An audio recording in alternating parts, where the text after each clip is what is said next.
बहुत समय पूर्व की बात है। मेहंदीपुर वाला जी करीबन 23-24 साल पुरानी बात है। और समाधि वाले बाबा पर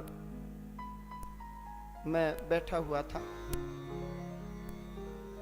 दो भाई, मुझे लगा कि कोई बात होगी, थोड़ी दया भाव आया। मैं दुनिया आती है दुनिया जाती है, दुनिया में संकट है, हर किसी को छेड़ना ठीक नहीं।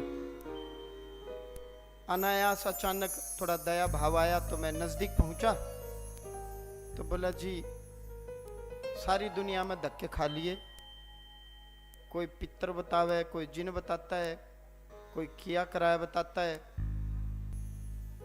और जैसे ही अर्जी लगी, भीड़ बहुत ज्यादा थी, तो उसका जो एक भाई था वो कहने लगा, चल चल चल चल निकल, अब हो गया, चल निकल यहाँ से, निकल, चल चलते हैं, अब घर चलते हैं। वो जैसे तैसे करके वो उसको वहां से निकाल करके संकट ले गया। और जैसे ही उनका गांव नजदीक आया तो वो भूख लगी, प्यास लगी। तो पहले तो लगी भूख, अब वो और तो कुछ था नहीं, वो 2 लड्डू थे। तो उसने संकट ने वो भूख के चक्कर में वो दोनों लड्डू गटक दिए। जैसे उसने लड्डू खाए, न मारा कंडक्टर का थप्पड़, बोला बस रोक और वापिस मोड़, बालाजी चलना है। और वहीं से वो पलटियां खाना शुरू हो गया। और बोला, जी आगे अब ये आप देख ही रहे।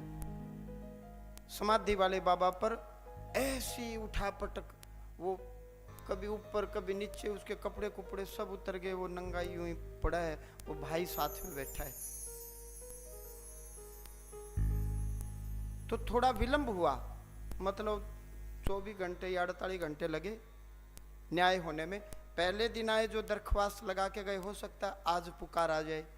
दूसरे दिन जो आए, हो सकता है आज पुकार आ जाए, क्योंकि पुकार तो मेरे हाथ में नहीं है ना। मैं तो मिलता ही हूं, सभी से मिल रहा हूं।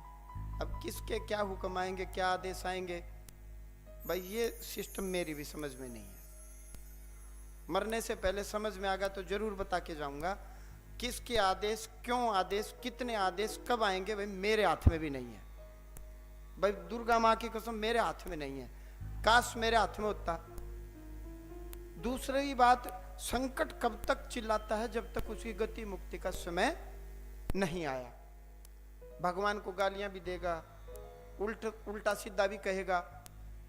और जैसे ही मुक्ति का समय आया तो उसको सब कुछ दिखाई देता है, जय श्री राम, राम राम, सीताराम, इस प्रकार से जैसे उसकी मुक्ति का समय आता है।